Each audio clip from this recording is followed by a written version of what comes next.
Hello everyone, welcome to DJ Ki Pathshala learning made easy. આજનો આપણો topic છે permanent magnet moving coil instrument, જેને PMMC type instrument પણ કહેવામાં આવે છે. પીએમએમસી આપણે આગળ ભણીએ એના પહેલાં આપણે જોવા પડશે એના બે મેઇન પ્રિન્સિપલ. ફર્સ્ટ છે ડીઆર સ્નોવલ મુવમેન્ટ અને બીજો છે ફ્લેમિંગ્સ લેફ્ટ હેન્ડ રૂલ. ડીઆર સ્નોવલ મુવમેન્ટમાં જેવું તમે જોઈ શકો છો કે આપણી પાસે એક નોર્થ પોલ છે અને એક સાઉથ પોલ છે, એટલે કે આપણી જોડે એક પરમનન્ટ મેગ્નેટ છે જેને હોર્સશુ મેગ્નેટ પણ કહેવામાં આવે છે. એ પરમનન્ટ મેગ્નેટની વચ્ચે આપણે એક કંડક્ટર મૂક્યું છે, એટલે કે એક આયર્ન બાર છે અને એના પર એક કોઇલ વીંટાળેલી છે. એ કોઇલની અંદર આપણે જોઈએ તો અહીંયા પોઝિટિવ અને નેગેટિવ દેખાય છે, એટલે કે આપણે આની અંદરથી એક કરંટ પાસ કરીએ છીએ. એ કરંટ પાસ થવાના કારણે અહીંયા નોર્થ અને સાઉથ પોલ, એટલે કે આની અંદર એક મેગ્નેટિક ફિલ્ડ ઉત્પન્ન થાય છે, જેના લીધે આ અટેચ કરેલું પોઇન્ટર એક સ્કેલ પર ફરે છે, એટલે કે એને ધક્કો વાગે છે, એને ફોર્સ આવે છે, એના પર ટોર્ક જનરેટ થાય છે અને એ મૂવમેન્ટ આપે છે. તો એ જે મૂવમેન્ટ થાય છે એ પ્રિન્સિપલને કહેવામાં આવે છે ડીઆર સ્નોવલ મૂવમેન્ટ. હવે એ ટોર્ક કયા ડિરેક્શનમાં લાગ્યો, ફિલ્ડ કયા ડિરેક્શનમાં પ્રોડ્યુસ થઈ, ફોર્સ કયા ડિરેક્શનમાં લાગ્યો અને કરંટ કયા ડિરેક્શનમાં ફ્લો થયો, એ ત્રણેય વસ્તુ જાણવા માટે આપણે યુઝ કરીએ છીએ ફ્લેમિંગનો લેફ્ટ હેન્ડ રૂલ. તો જ્યારે આપણે આપણા ડાબા હાથની, એટલે કે લેફ્ટ હેન્ડની ફર્સ્ટ ત્રણ ફિંગર્સ, એટલે કે થંબ અને first finger as well as second finger, આ ત્રણેયને આપણે જ્યારે 90 ડિગ્રીમાં ગોઠવીએ, એટલે કે પર્પેન્ડિક્યુલર ડિરેક્શનમાં ગોઠવીએ, તો થંબ જે છે એ તમને થ્રસ્ટ બતાવશે. એટલે આપણે યાદ રાખવું હોય તો આપણે એવું કહી શકાય કે ટી ફોર થ્રસ્ટ, એટલે કે થંબ છે એ થ્રસ્ટ બતાવે છે. First finger for field, first finger છે એ મેગ્નેટિક ફિલ્ડની ડિરેક્શન બતાવશે અને સેન્ટર ફિંગર છે જે એ આપણને કરંટની ડિરેક્શન બતાવશે. તો આ બંને જો આપણે શીખી લઈએ તો આપણને પીએમએમસી સમજવું એકદમ સહેલું રહેશે.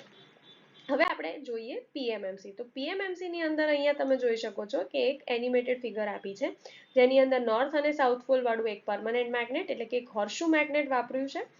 એક ડાયલ આપ્યો છે જેના પર સ્કેલ ડ્રો કરેલી છે, એની પાછળ એક મિરર છે, સો દેટ આપણે એક્યુરેટલી આપણું જે રીડિંગ છે એને જોઈ શકીએ અને કોઈપણ ટાઈપની એરર્સ જો હોય, કોઈપણ ટાઈપની પેરેલેક્સ એરર છે કે ઓબ્ઝર્વેશનલ એરર્સ છે, એને રિમૂવ કરી શકીએ.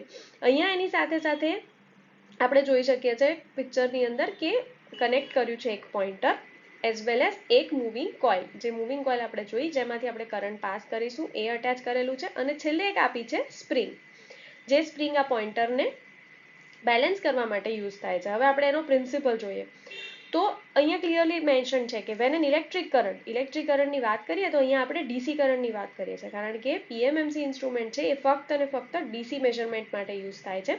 એની અંદર આપણે એસી મેઝરમેન્ટ કરી શકીશું નહીં, કારણ કે જો આપણે એસી મેઝરમેન્ટ કરીશું તો આની અંદર રિવર્સિંગ ટોર્ક જનરેટ થશે, કારણ કે એની અંદર આ જે ઇન્સ્ટ્રુમેન્ટ છે એ આપણને એવરેજ વેલ્યુ બતાવે છે.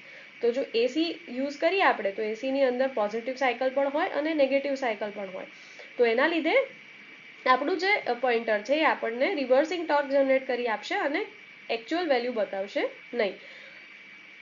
હવે આપણે વાત કરીએ છીએ કે જ્યારે ડીસી કરંટ પાસ થાય, જે કોઇલ છે લગાડેલી વચ્ચે એના પર, તો એ કોઇલની અંદર એક ઇલેક્ટ્રોમેગ્નેટિક ફિલ્ડ જનરેટ થાય, એટલે એના લીધે એક ઈએમએફ, એટલે કે એક ફોર્સ જનરેટ થશે અને એ જે ફોર્સ છે એ ફોર્સ આ પોઇન્ટરને ડિફ્લેક્ટ કરશે.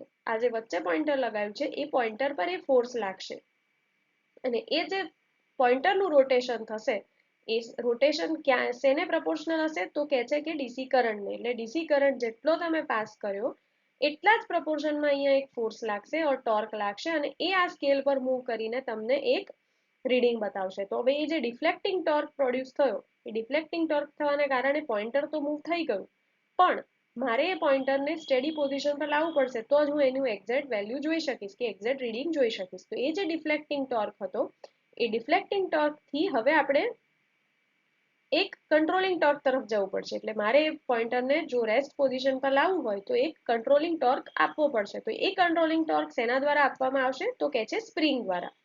જેવી એક ડિફ્લેક્શન જનરેટ થઈ એટલે એ સ્પ્રિંગ જે છે એ એક કંટ્રોલિંગ ટોર્ક પ્રોવાઈડ કરશે, કંટ્રોલિંગ ફોર્સ પ્રોવાઈડ કરશે અને એ આ ડિફ્લેક્શનને બેલેન્સ કરી આપશે, જેના કારણે તમને પોઇન્ટર એક રેસ્ટિંગ કન્ડિશનમાં જોવા મળશે અને તમે જેટલો કરંટ પાસ કર્યો છે એના જ પ્રપોર્શનલમાં અહીંયા સ્કેલ પર રીડિંગ જોવા મળશે. અને આ પ્રિન્સિપલનો યુઝ કરીને આપણે એ મીટર બનાવી શકીએ છીએ, વોલ્ટ મીટર પણ મેજર કરીને બનાવી શકીએ છીએ. સો સિમ્પલ મેઝરમેન્ટ ડિવાઇસ છે which is permanent magnet moving coil.